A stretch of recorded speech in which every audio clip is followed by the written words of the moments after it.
Hello viewers. Today we have a 22-inch Weedeater push mower, side discharge. And I thought I would do this video because in one of the Facebook groups I'm in for lawnmowers, a guy basically posted the same thing, and it was the second one. And he was just saying how he likes them, and he was troubleshooting. So I thought, you know what? I like them too. And this is also happens to be my second one. The first one no longer exists. I'll get into that in a second.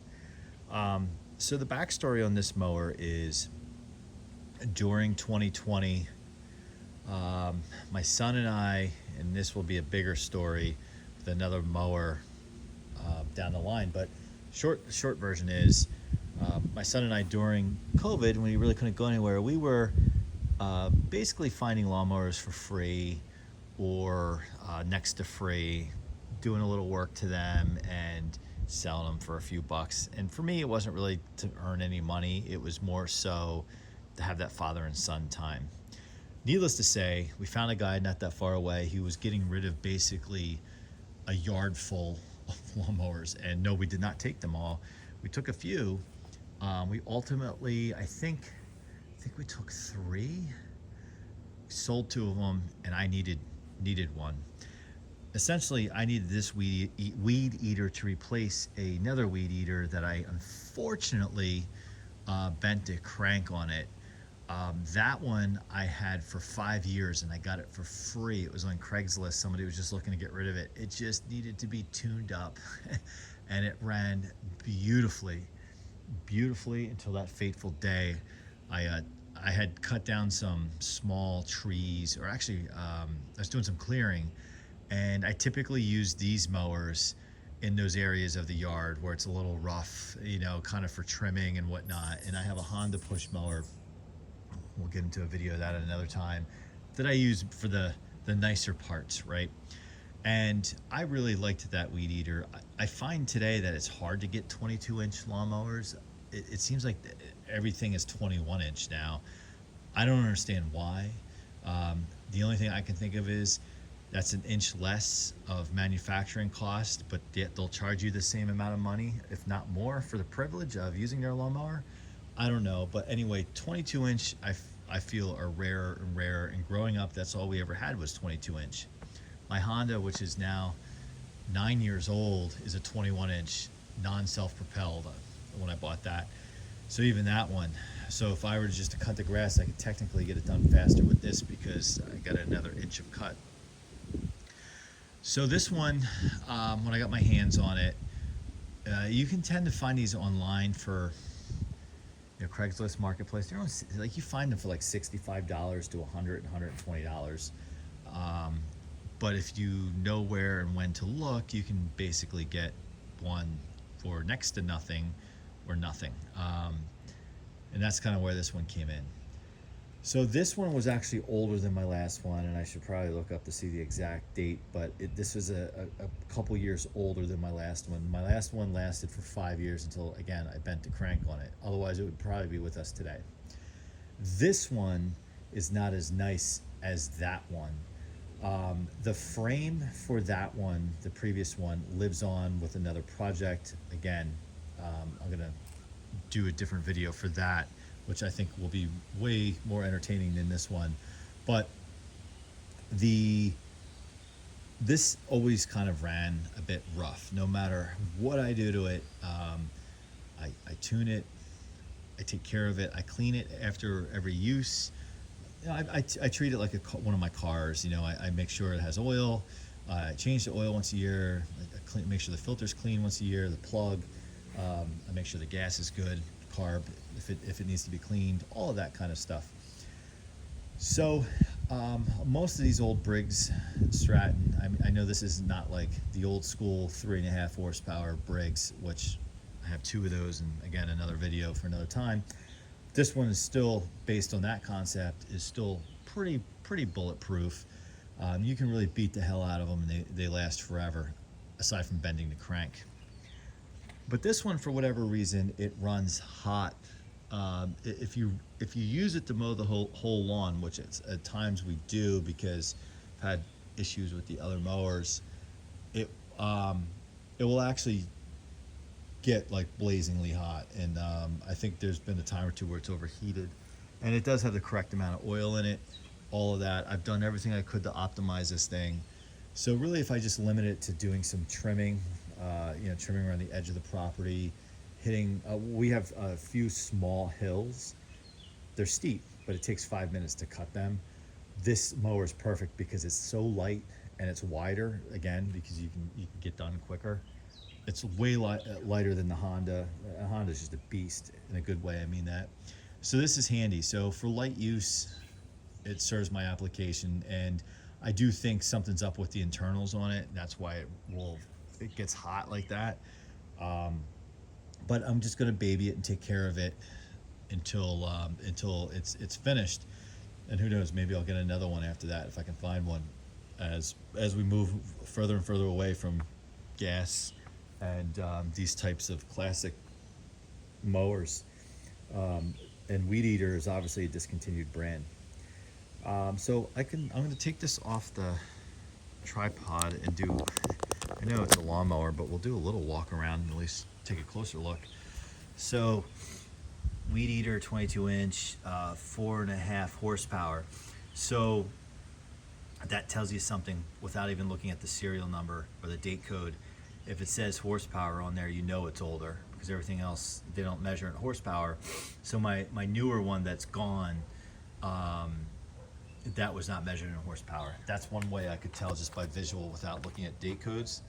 And the wheels, these don't have spokes. They're more like a fake mag, where the other, and I guess I can give you a glance at the frame of the other one, because the frame is in use for another project, and it'll be a good preview of another video. In terms of what I've had to replace on this, I did put a blade on it a couple years back. So this is now, it would be its 5th season or 4th year, if you will.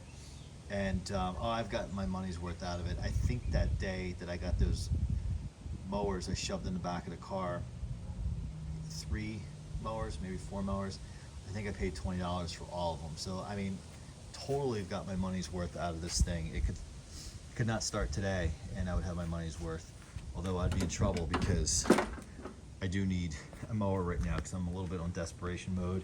I have a couple with some issues. I've had to replace this, and it was actually a bit longer, and then it just caught there's like a round edge. It somehow caught itself and came off. I might have replaced the carb. It looks gunked up and dirty now. I think my son used this last, or someone here used it last and didn't clean it the way I would clean it. But let's see. Yeah, there's not gunk up there. That's good. Yeah, so it's been getting more used than it had in the past, because my Honda has this mystery problem with it, and it's buried at the shop. Typically I do my own work, but I just for the life of me can't figure out what's going on with it. And I'm not as familiar with the Honda motor than I am the Briggs. And I travel a lot for work, so I didn't have time to really tear into it. So that, and then I also have a riding mower, which is a whole, if you check out the channel, there's a video on it, a whole nother issue that is not resolved yet, in case you're interested. But if you look, I'm just trying to straighten this out here. Does that say? Yeah, so here's the model information, the serial number. What would happen if I call that service phone number if it's still connected? Electrolux, I think of vacuum cleaners. So I will crank it up. Let's see if I can put this back on the tripod the way I found it.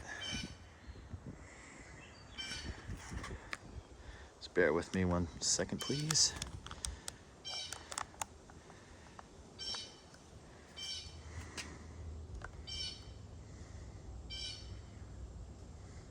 Yeah, and what you see there in the video, that's my son's Toro.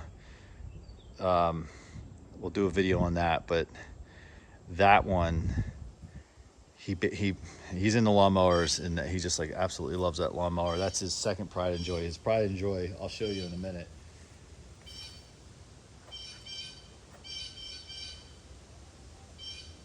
All right, let's see if it suffers from any stage fright.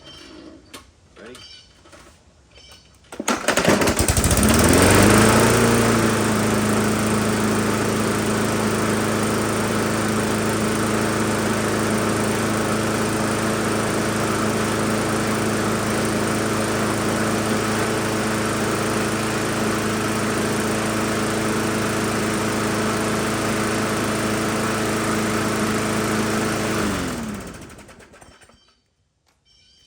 So it doesn't vibrate at all. It is super smooth. The one thing to point out, and you might have heard it, and I do have an issue, and it's something to keep an eye on.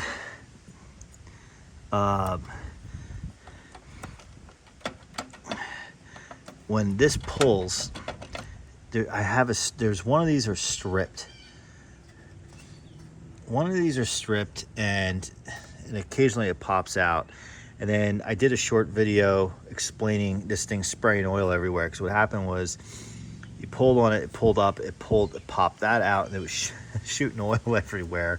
And imagine my surprise when I went to start it, and because my son was using it, then I was taking over, and I went to start it, and it was just spraying hot oil all over the place.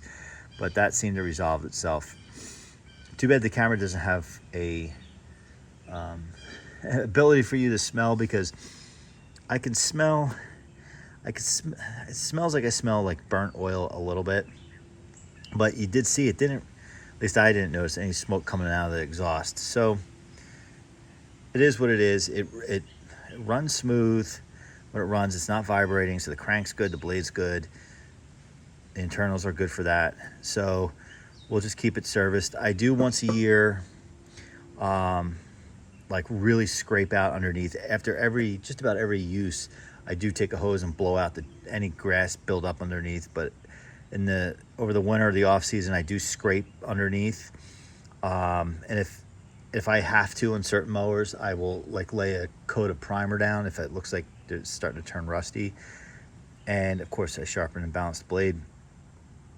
But we do keep after these things, and try to make them last. And they're so inexpensive that if you make them last, you're ahead of the game.